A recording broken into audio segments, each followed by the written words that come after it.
Good afternoon. One more time, good afternoon. I'm Brother Rogers, a historian here at the Mississippi Department of Archives and History. Welcome to this week's History is Lunch program. Of course, we're in the home, our own home here at the Craig H. Nielsen Auditorium of the Museum of Mississippi History and the Mississippi Civil Rights Museum, and we are streaming live on YouTube. And you can call Hilliard. We will hear from several former and current staff members about Mr. Hilliard who worked alongside him. I do want to remind you, I hope you'll come back next week when Charles Bolton will deliver a History is Lunch presentation on World War II in Mississippi. He is an incredible scholar, as many of you know, so please mark that on your calendar next week. But today we are remembering Elbert Hilliard, and we're doing it today because he loved the Mississippi Historical Society, which is starting its annual meeting tomorrow. This will be the first meeting that we have had since Mr. Hilliard's passing. The way the program is going to work is after I speak, you'll hear from David Pilcher, and then after he speaks, you'll hear from Donna Dye, and then you'll hear from Ken Papoul, and then you'll hear from the MDAH director, Katie Blunt. But for those of you who may not have known, you may be asking, who is Elbert Hilliard? Who is this person? Well, he was the former director of the Mississippi Department of Archives and History. He died on March the 17th, 2024. So as we approach the one-year anniversary of his passing, we thought it would be a good time to remember the important legacy that he has, that he left us, and his contributions to the preservation and promotion and study of Mississippi history. We have a lot of things going on right now at the Mississippi Department of Archives and History, right, Katie? Lots of big projects. But we would be the first to say that all the work that we are doing now, we're doing built on the shoulders of Elbert Hilliard and the foundation that he left for us. He grew the department when he was here. He established a sterling reputation with the Mississippi legislature, which continues to benefit us today. But let's begin with some background information about Mr. Hilliard. The first thing that I have to say is I always called him Mr. Hilliard. And those of you who knew him probably know what I'm talking about. Now, I heard some of his friends, Lee, call him Buddy. I heard every once in a while somebody would call him Elbert. But nobody I knew that worked here, and none of us who were side by side with him, ever called him anything but Mr. Hilliard. He was the 5th director of the Mississippi Department of Archives and History. He assumed that role in 1973 after starting to work here in 1965. He retired in 2004. If you're doing the math, that's 39 years of public service. But as I say on TV, but wait, there's more. After he retired, he came back and worked almost every day as a volunteer until COVID hit in 2020. So that means, if you're still doing the math with me, 55 years of public service. That is impressive. After he retired, Mr. Hilliard was named the Director Emeritus of the Mississippi Department of Archives and History. In the continuing work that he did, he put in a lot of time with the Mississippi Historical Society. And I want to quote our current director, Katie Blunt, who said, and I quote, "Under his leadership, MDAH grew to be a multifaceted historical agency with a national reputation for excellence. His work had a profound impact on the effort to preserve, interpret, and promote Mississippi history," unquote. That is a great summation of Mr. Hilliard and his career. Mr. Hilliard worked with the Mississippi State Legislature to make the state antiquities law one of the strongest in the nation. He was an avid historian, an avid preservationist. He initiated a grant program to benefit historic properties all throughout the state. And we're talking about courthouses, schools, museums, and other historic sites. Under his leadership, the department also created a state government records management program. What do you do with old records? Then he traveled the state helping to create a records management program for cities and counties also. He oversaw the construction of the state-of-the-art William F. Winter Archives building right next door that was dedicated in 2003. And as those of you who knew him know, he and Governor William Winter worked quite closely together, with Governor Winter being the president of the Board of Trustees and Mr. Hilliard being the director of Archives and History. I call them a dynamic duo for historic preservation in Mississippi, and they certainly were a dynamic duo in preserving history. Mr. Hilliard served as the secretary-treasurer, and that really meant that he was the leader, of the Mississippi Historical Society for 44 years, from 1973 to 2017. And the 2025 annual meeting of the Mississippi Historical Society, again, starts here tomorrow, and we are dedicating that meeting to the memory of Mr. Hilliard. Mr. Hilliard also served as the editor-in-chief of the Journal of Mississippi History throughout his 31 years as the director of the department. After that 31 years, you won't be surprised to hear that he continued to read and edit the articles for the Journal of Mississippi History. And I added it up, and it adds up to nearly 50 years of the Journal of Mississippi History. He read and edited every article. That'll never happen again. That's unbelievable. Wow. I feel like I know a lot about Mississippi history.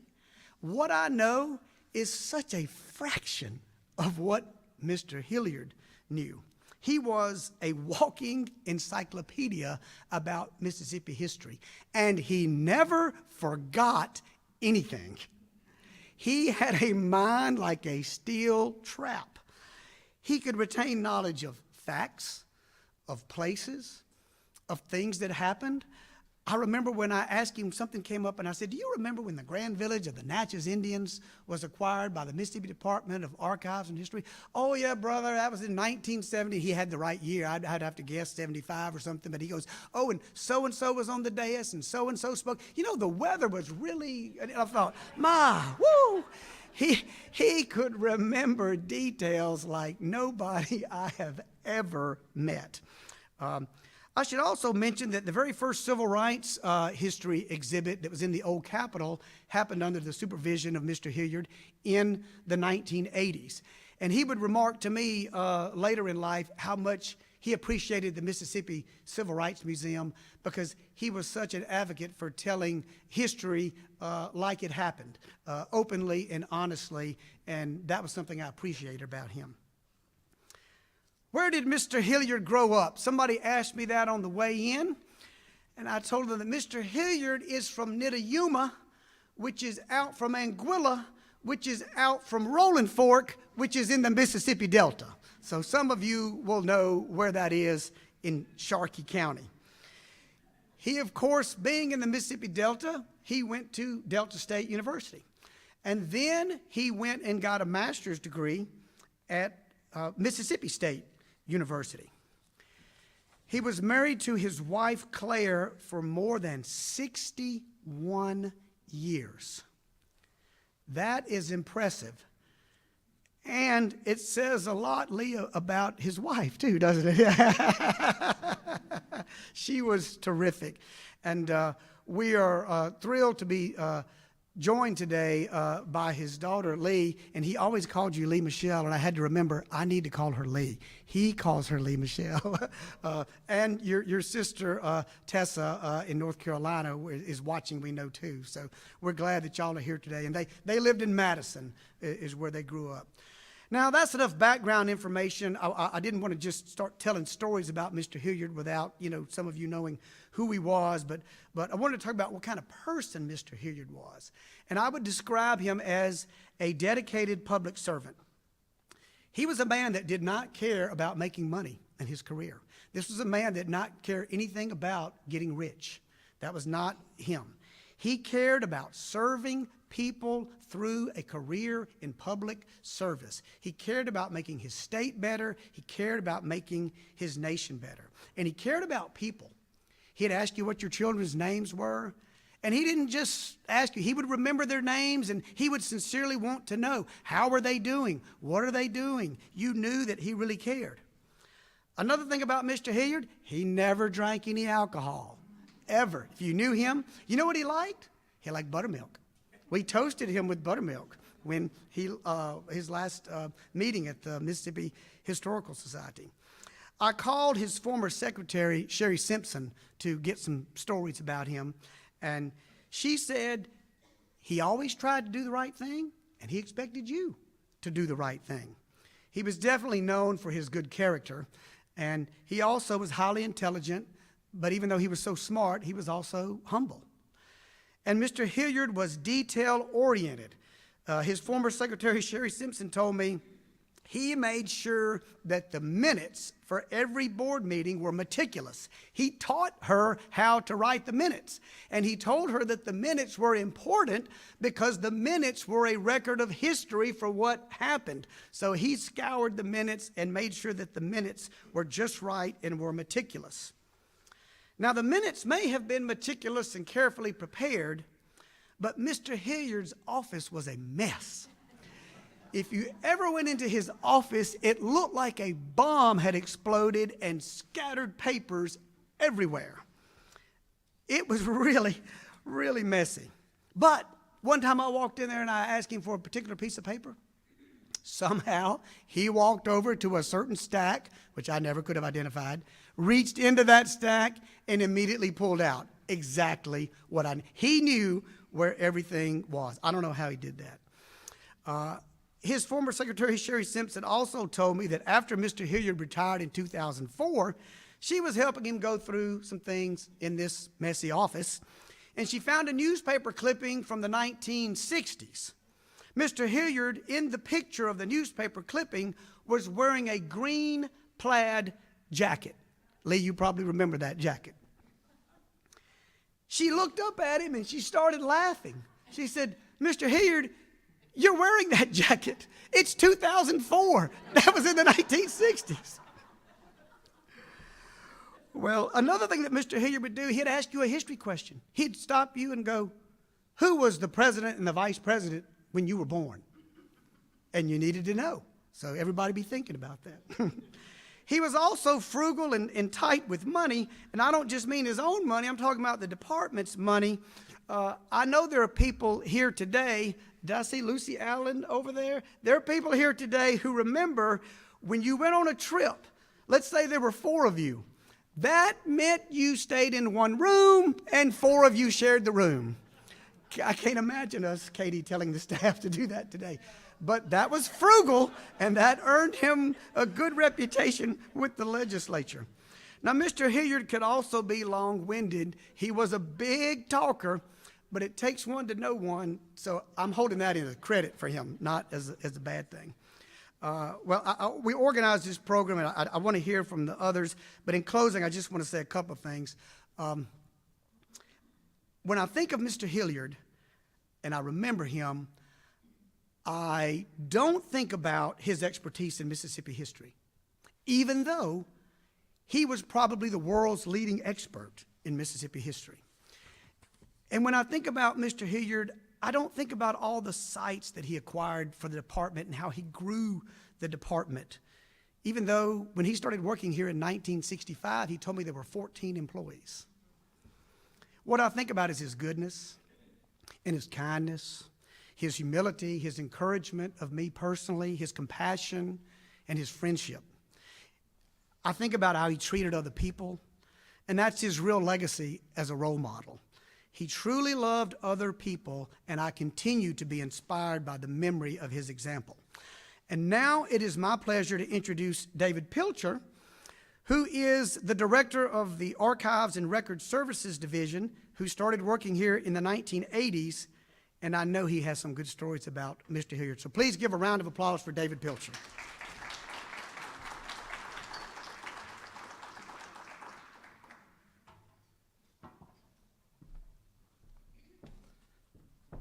Good afternoon. I'll be very brief. I'm in my 40th year with the department, so there are, of course, many things I could say about Mr. Hilliard and the example that he set for me and many others. But when Brother called me about participating in the program, two fond memories popped into my mind, and I'm going to stick with those. My favorite conversations with Mr. Hilliard were always about sports. My mind is filled with what my wife and daughters refer to as useless sports knowledge. But it was certainly not useless when talking with Mr. Hilliard. Much like my late father, he drew from a deeper well and had vast reserves of this type of information. So it was perfectly normal to me when Mr. Hilliard called the reference desk in the former Archives Library in the Charlotte Capers building one Saturday when I happened to be working in the late 1980s, and he asked if we were busy. Well, we were very busy, but it was Mr. Hilliard. So I said, "No, sir, what can I do for you?" Turns out he and a friend were having a friendly disagreement about the box score of one of the games of the 1946 World Series between the Cardinals and the Red Sox. He asked if I could search for it in the Clarion Ledger microfilm, and I found what he needed pretty quickly and called him back and relayed it to him, and he must have been on the right side of the argument because he said, "Thank you, David, that's what I thought." The other thing that popped into my mind occurred circa 1998, and it involves Mr. Hilliard's work schedule. One evening, I stayed after work and sat in the Capers building library alone until around 2 a.m. I was monitoring a remote system update from our technical partner for the original public access system for the digitized Mississippi State Sovereignty Commission files. I had been watching the staff leave. I'd seen members trickle out of the building, and the Capitol Police had already been by. So after 6:30ish, I thought I was all alone in the Capers building. But around 9:30 or so, I heard noises coming from elsewhere in the building, and I thought to myself, I knew this place was haunted, just like the old Capitol. Then I heard the stairwell door slam shut, and a shadowy figure began to emerge from the darkness of the lobby, and as the figure came closer, I realized it was Mr. Hilliard. He was just working late, as was his custom. He came over and waved at me through the locked library door. I of course, pretended to not be scared, and I never talked with him about how much he had scared me and during my late night in the Capers Library. Anyway, that's it for me. Thank you. 23 years ago, Donna Dye retired as director of the museum division. She, of course, worked closely with Mr. Hilliard and is going to come now to give her remembrances. Thank you.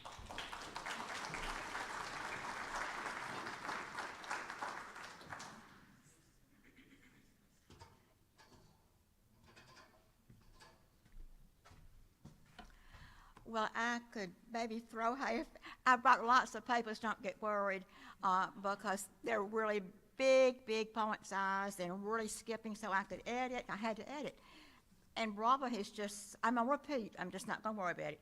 But I am going to have to, thank you so much, I'm short. I have to share one quote with you, and then I want to emphasize, too, that it's been 23 years since I was really on staff, but they can't get rid of me. I'm still here as often as I can be. And the other thing is, this quote, I only ran across it recently, and if I were Mr. Hilliard, I would tell you who wrote it, but it was not there. I don't know who wrote it. But the quote goes, "What I am about to tell you may or may not be true."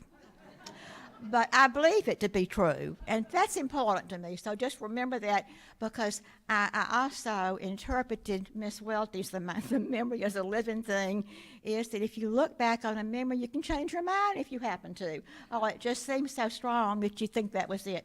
But anyway, I'm going to start at what I considered the beginning, and you just said so many good things. When Brother called to invite me to speak today about remembering Elbert, and I did call him, not at first, for a long, long time, I called him Mr. Hilliard, but then we became Elbert and Donald. But I almost said no for several reasons. I have told Ken Papu several times that his eulogy at Elbert's funeral was perfection, and I don't think it can be improved upon. Secondly, like a few others in this room, I'm not going to name, I really can't tell a short story. After rereading Ken's eulogy, I must credit him for a few of his beautifully crafted thoughts, getting to know Elbert over so many years of working with him, and a friendship that only grew in my 23 years of retirement. As Ken wrote, summarizing his thoughts and feelings, I too felt Elbert was one of the greatest blessings in my life. An amazing teacher, mentor, example, and friend. I could only say yes to Brother, so here I am.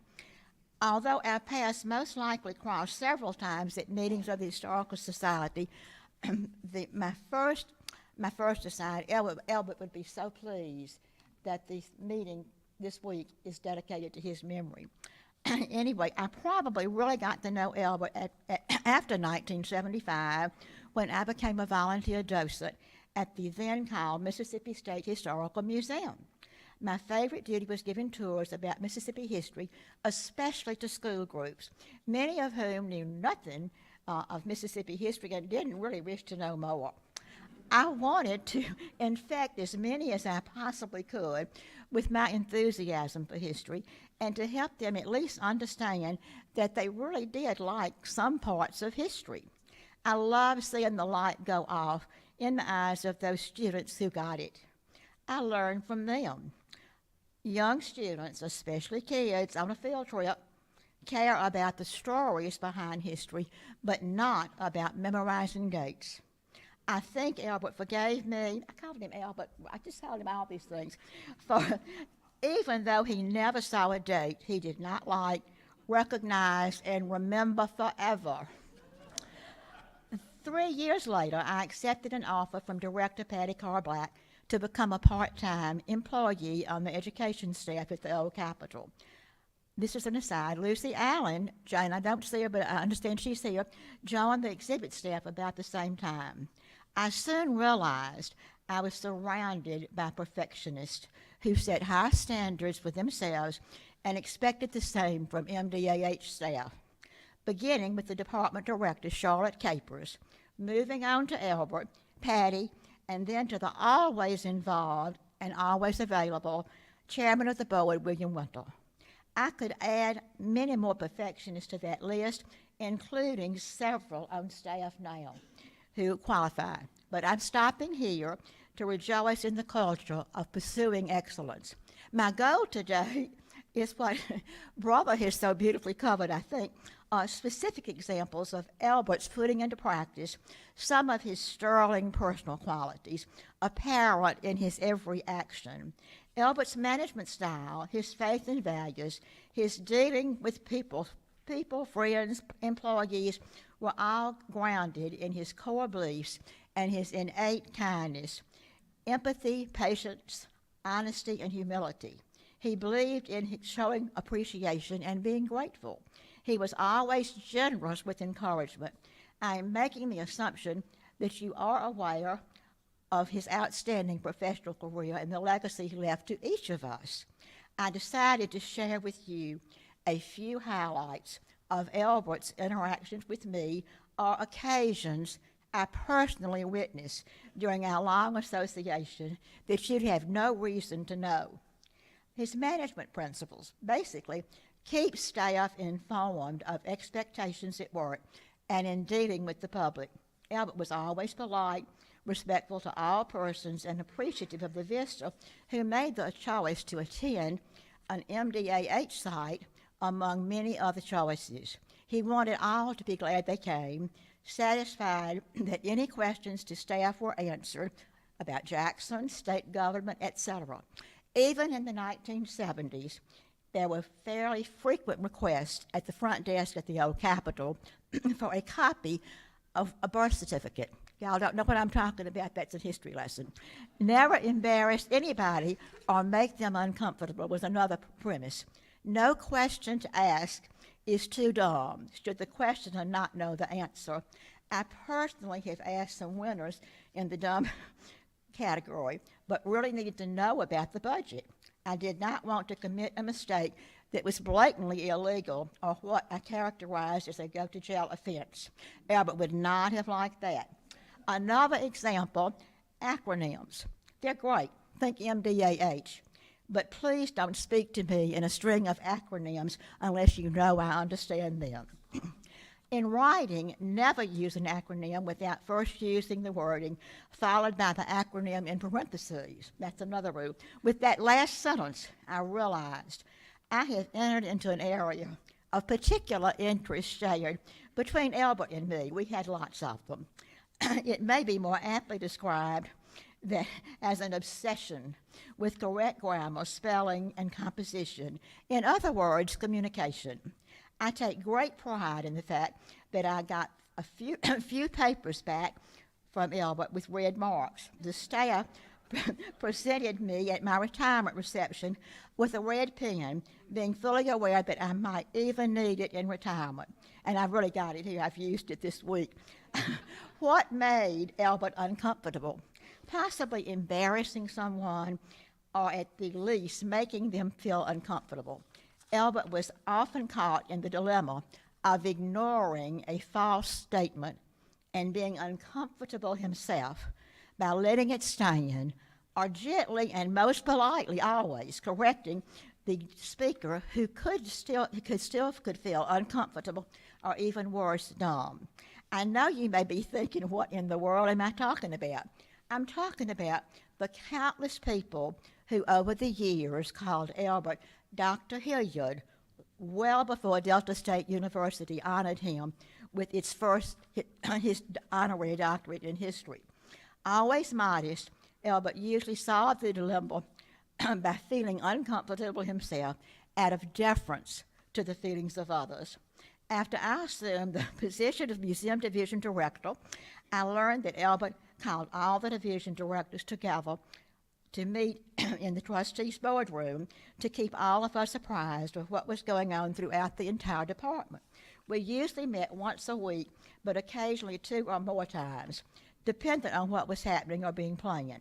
Early on, I wondered how I would get my division work done when captive in long meetings. I was concerned. I finally realized that Elbert's purpose was to keep all of us informed about the whole department and the inner workings of an ever-growing and complicated state government. It was his expectation that we would know, for he wanted us to be professional at all times and to be able to answer any questions about MDAH. He was definitely right. I was not right. Go back to the meetings. There was once a bonus to these meetings. Don't think money or don't think time off, but an Elbert story. The subject was whatever might pop into his mind, and it was always enjoyable, frequently about baseball, entertaining, but never short. His work ethic, these long meetings may be one of the reasons that Elbert was at work in his office late every night. I can only speak to how late by confirmation from Ken, whose light was always on at the depot when I left my office in the old Capitol around 6 or 6:30. And he reported that Elbert's light was still on when Ken went home about 8. And now David has proven that 9:30 is more the proper time or later. Anyway, it was very quiet on the old Capitol Hill after hours, but we got lots of work done while not wasting time in 5 o'clock traffic. Did Elbert ever make me feel uncomfortable? And it's not really, but he did leave me wordless on one occasion. Notice I did not say speechless. I had introduced him to a friend as my boss. And that's what I was calling him, Mr. Hilliard, of course. Elbert said in his polite way, "Donna, I am not your boss." I did not use the word again, but I'm still slightly at a loss as to the word that explained our work relationship to someone who did not know. I think supervisor would have probably suited him because he thought an employee should answer to his supervisor and ask for approval for any action or statement that might not be even slightly beyond his regular duty. I could have used his title, or I could have used the literal words that reflected Elbert's and my viewpoint, and those were, all of us work for the state and its citizens. So I went with his name, Mr. Hilliard. I thought about giving an example of the philosophy, the vista is always right, except when he's wrong. And I decided against it simply because 99% right and 1% wrong is just not worth mentioning, no matter how memorable. And believe you me, Lucy and I remember one occasion that was memorable. My point here is to let you know Mr. Hilliard always stood behind the employee who was dealing with an out-of-line first presenter. I think I made that word up. The Eudora Welty House became an additional site in the museum division immediately upon the death of Eudora Welty in 2001. I must give Elbert the entire credit for identifying the perfect first director for the Welty House, Mary Alice Welty White. He recalled exactly when, I think early 2002, but am uncertain, after April, I had announced my retirement. Lucy Allen would have at least one extremely knowledgeable and capable employee at the Welty site, and together they would guide the Welty House with lots of help and support from throughout the department through the early critical planning years toward what it is today. Understanding how important your job is. All staff across MDAH knew that a traveler could be making a first trip to Mississippi, and even a Mississippian, a first trip to Jackson. The entire impression of Jackson or Mississippi was often the MDAH vista with whom the person had talked, only that person. Representing the entire city or state was and is an awesome responsibility, and Elbert expected only the best. Elbert's office, hey, I've got to talk about Elbert's office. Elbert's office, when he was director, and this was an area of much discussion. I recently learned this story from throughout the department. I was recently talking with Lucy, and she told me of a story I had not heard. When Charlotte Capers selected Elbert as her successor as the director, she informed him she would not vacate her spacious corner office until she retired, and the exact date was not revealed at that time.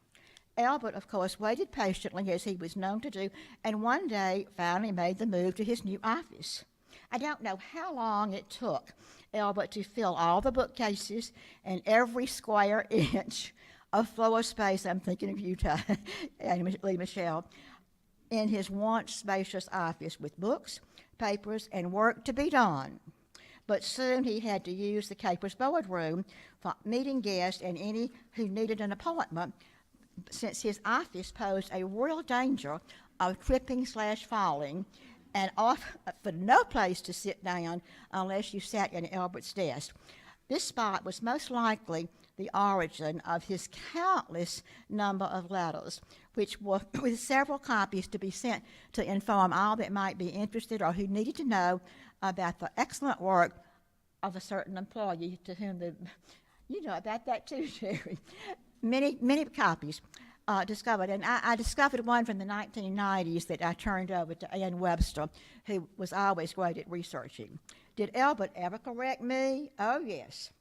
I truly wish I remembered the details of the incident I'm about to reveal to you, but I want to remind you that I frequently answered questions to which I did not know the answer, remember, my name is not Elbert Hilliard, who never forgot anything.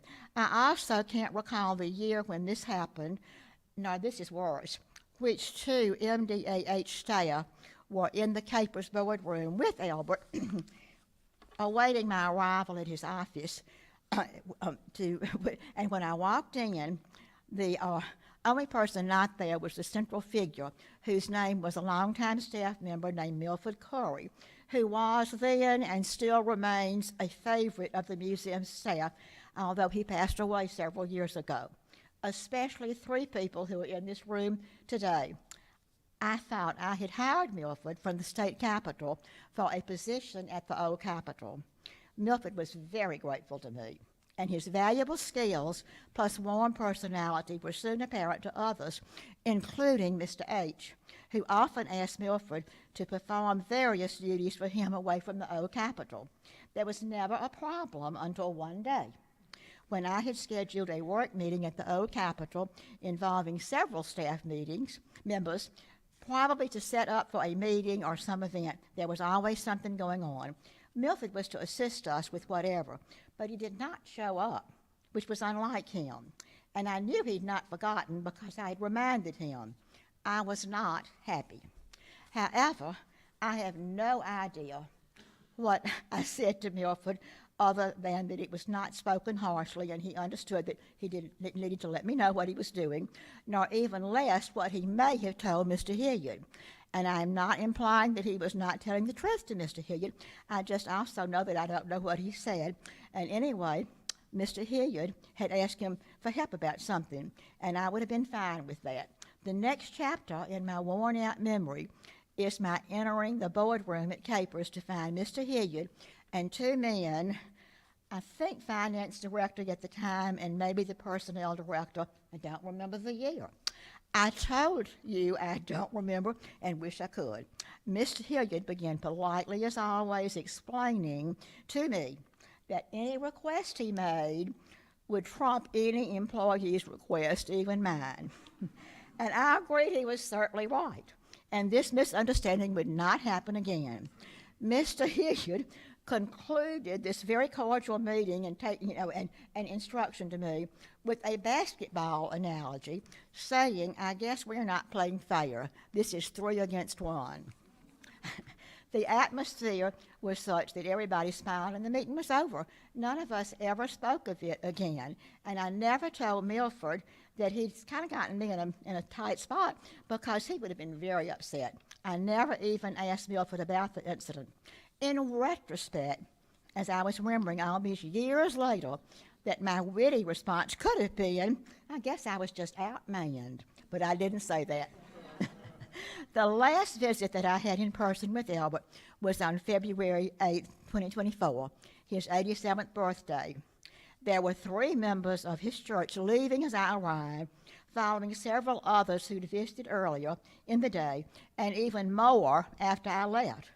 Elbert was so beloved and had so many friends in numerous places. I took him a big box of chocolate kisses. I think either you told me to do that or Tessa said that that was what he would like. And I placed them next to a growing stack of birthday cards. I was reminded of the last 3 lines of a poem that I like. And the last 3 lines are of Count Your Treasures, or Count Your Life by smiles and tears, not tears, and with joy on every birthday. Count your age by friends, not years. And I really can't count. I can't quite count the number of friends. But anyway, I do want to tell you that I do think I need to add one thing because I just didn't have time to, and it's way past my time, brother. Sorry about that. It's not not as long as I told you it might be. When I met with Elbert in January of 2002 to tell him that I just had to retire for many personal reasons. I had children and grandchildren and, had my mother. I just had all kinds of things that I just needed to retire, and I just couldn't make everything fit in a day. And I did not want to sacrifice my principles. So anyway, I met with him to tell him. And I do think I may be the only staff member that ever burst into tears talking to him. There were just the two. I was in the boardroom, and I'm sure he was a little stunned. I don't really cry very much. I try to stay in control if I can. But anyhow, that's the way we all felt about him. And I wish if those of you who did not know him personally, oh my goodness, that's the birthday. I do wish that you had, because it was a joy. And I will now conclude and turn the floor over to Ken Papu, whom I've already talked about. And Ken is my forever director of historic preservation. That's all right with you.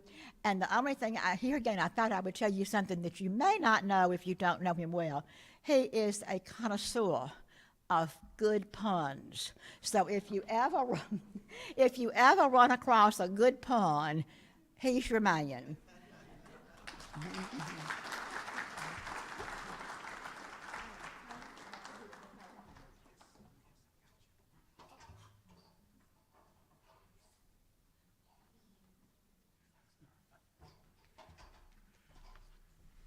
Well, that may be the greatest oxymoron of all times, is a good pun.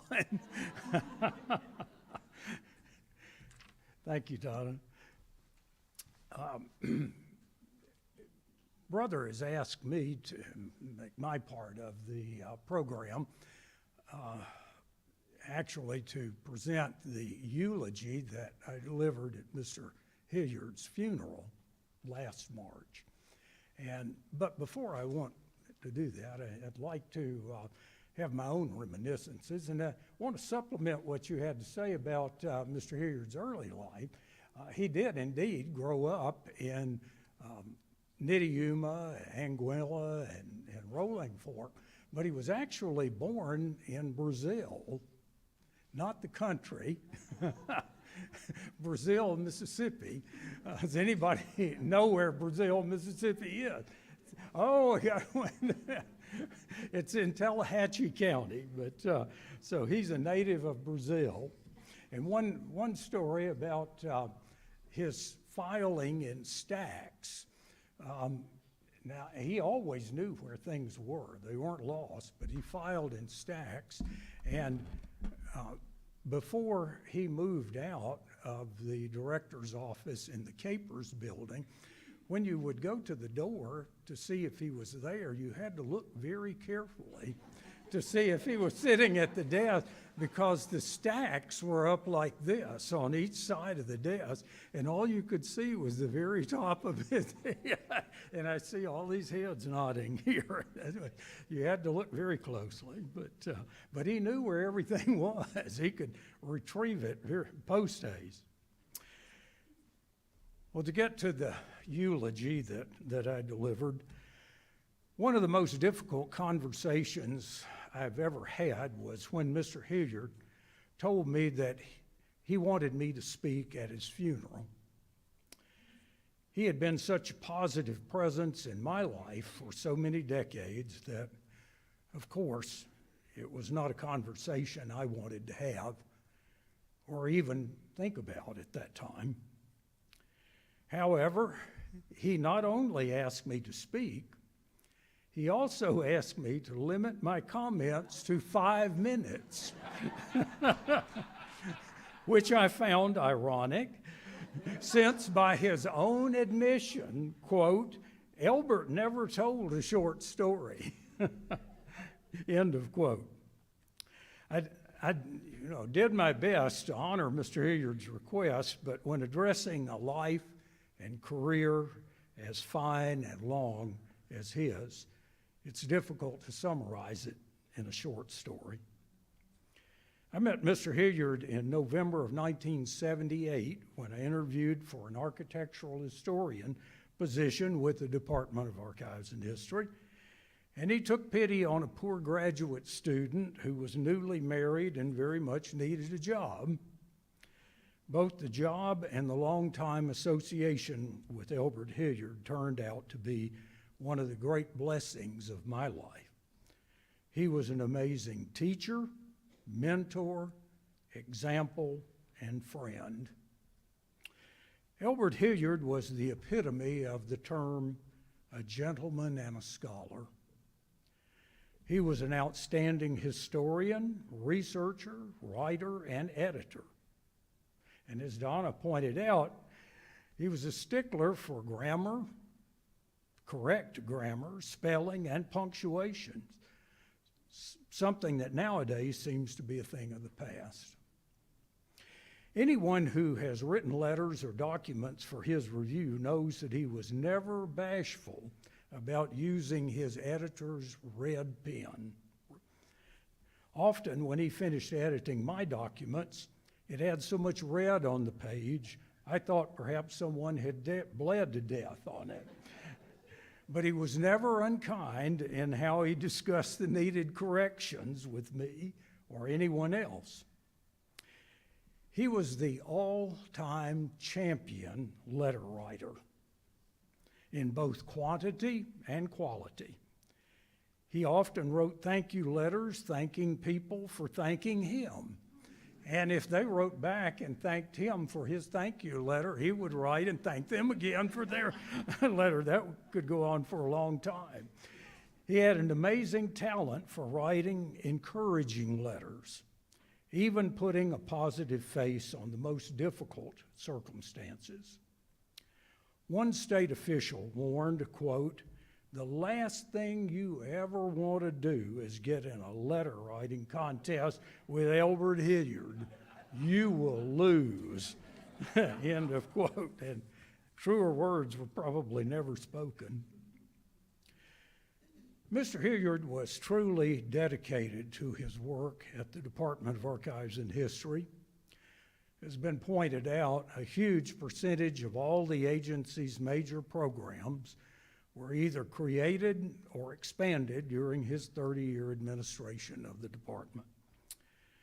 Mr. Hilliard was passionate about all aspects of his work with the MDAH, but particularly passionate about historic preservation. In fact, shortly after the National Historic Preservation Act was passed in 1966, it was Elbert Hilliard who was tasked with structuring a program to administer Mississippi's participation in the national program. And the majority of the agency's preservation activities were either created or expanded during his 30-year directorship of the department. He oversaw the development of historic sites as diverse as the Grand Village of the Natchez Indians, the Manship House Museum, historic Jefferson College, and the Eudora Welty House Museum. He oversaw the enactment and strengthening of the Mississippi Antiquities Law, which is among the nation's strongest such laws. And he participated in the creation of numerous grant programs such as the Mississippi Landmark Grants, the Community Heritage Preservation Grants, the Certified Local Government Grants, and the Historic Properties Trust Fund. He was also a key figure in the creation of the Natchez National Historical Park and the Corinth unit of the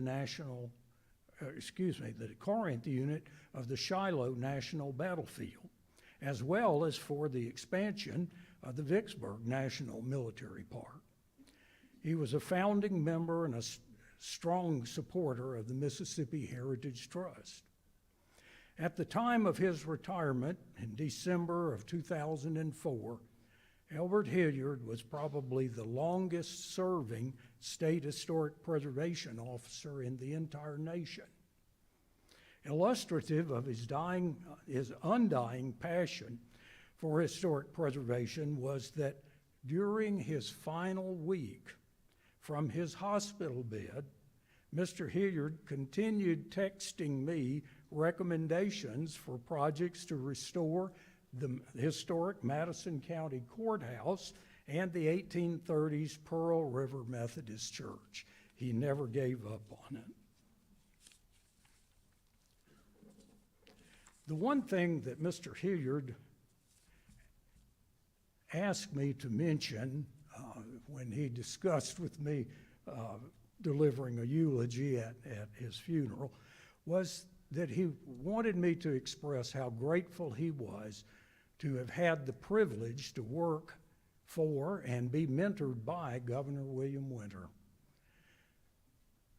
who was president of MDAH's Board of Trustees for decades, and whom Mr. Hilliard described as, quote, one of the last true statesmen. Finally, and most importantly, Mr. Hilliard was a fine example of a Christian gentleman, as fine as I've ever known. He was serious about practicing his faith. He was as honest as the day was long, believed in treating others as he would like to be treated, and was kind, generous, and forgiving to a fault, if that's even possible. Perhaps above all, he was humble, never self-aggrandizing. Even when he had done nearly all the work on a successful project, he gave all the credit to others. He took to heart Jesus' teachings about humility. A good example of this is Jesus' statement about humility from his Sermon on the Mount in Matthew chapter 5, verse 3. I personally chose one of the Frank Modern English translations of the verse because I felt that it aptly described Mr. Hilliard. You are blessed when you don't have a big ego, for with less of you, there's more room for God in your life. And from Matthew 23, verses 11 and 12, whoever is the greatest should be the servant of others. If you humble yourself, you will be honored. Mr. Hilliard truly lived these precepts through his life. Because of his humility, he would be embarrassed by our celebration today. But it's very appropriate for us to honor Elbert Riley Hilliard. Mississippi has lost a genuine treasure. Everyone who met him was blessed by knowing him. Indeed, the entire state of Mississippi has been blessed by his life, his labor, his wisdom, and his example. Mr. Hilliard will indeed be sorely missed for a long, long time. Thank you. And now it's my pleasure to introduce our next speaker, who needs no introduction, our very fine director of the Department of Archives and History, Katie Blunt.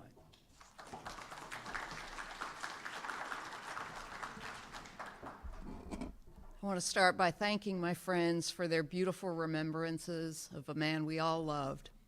And thank you, brother, for making this happen. Mr. Hilliard would hate it. Robert Benson, I don't think he's here because he is sick. He's here. He's hiding. He's sick, but he's here. Keep your distance. Robert and I have led the department together for the past decade, and both of us worked for Mr. Hilliard for years, and we talk a lot about the example he set for us.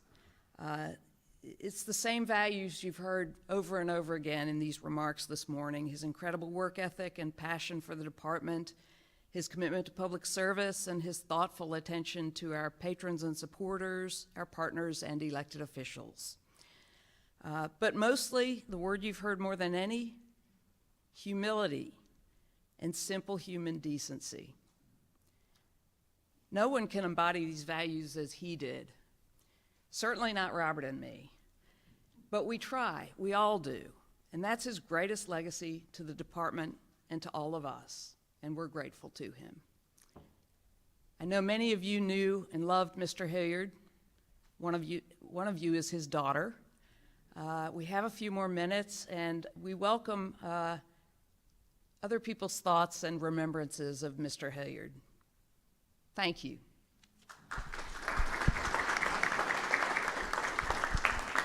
Jim Woodrick succeeded Ken as Director of Historic Preservation. Mr. Hilliard didn't always know what to do, surprisingly. There were some tough situations that we occasionally got into, and Robert and Ken and I journeyed up to Corinth, and then we were called to a meeting with a very prominent legislator to sort out a disagreement with a group of ladies and the local fire department. And it was at Burton School. We didn't know what was about to happen. But when we went in, the table was set up like the North Koreans and the Americans in Pyongyang, or not Pyongyang, wherever that is. And he had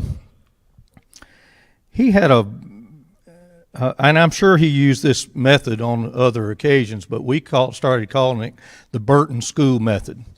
Mr. Hilliard sat down and he introduced all of us at length. He told them all about our family by name, where we went to school, told them about himself. Then he started on the history of the department from 1902 and described every division and every program and grant program. And at the end of it, he said, "Now, how may we help you?" And they said, "I believe we can work this out on our own."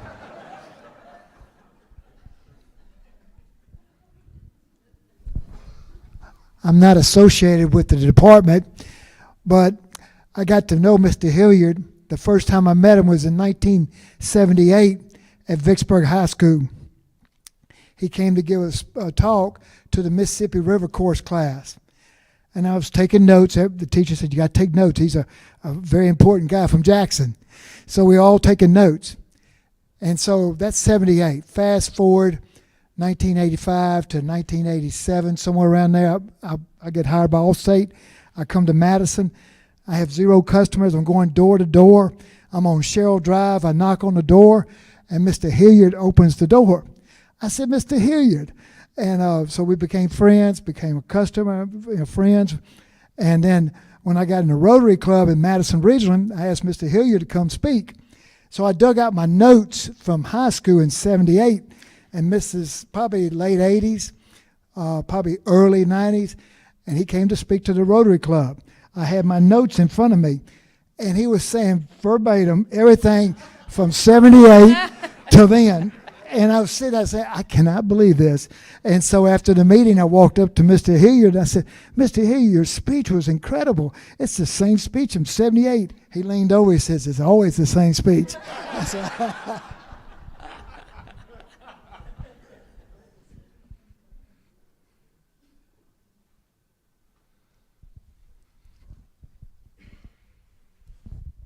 I'm Sue Lauderdale. I was one of his students in Madison early on, so it's been a while. And I was quite familiar with the red marks. My papers always, he told me he had search forms sometimes, but always had a red mark. Nobody should make 100. But one time he did have a little problem. I was, for some reason, up at the school on a Saturday afternoon, and he was in front of the teachers' apartment houses, and there was a snake on the ground that was dead, and he had his hoe in his hand, and he'd pick that snake up on the hoe, and he'd go, and he'd pick it up a little different. I said, "Coach, you need a little help?" And he said, "Well, I might." So I reached down, picked up that snake, put it in the garbage can.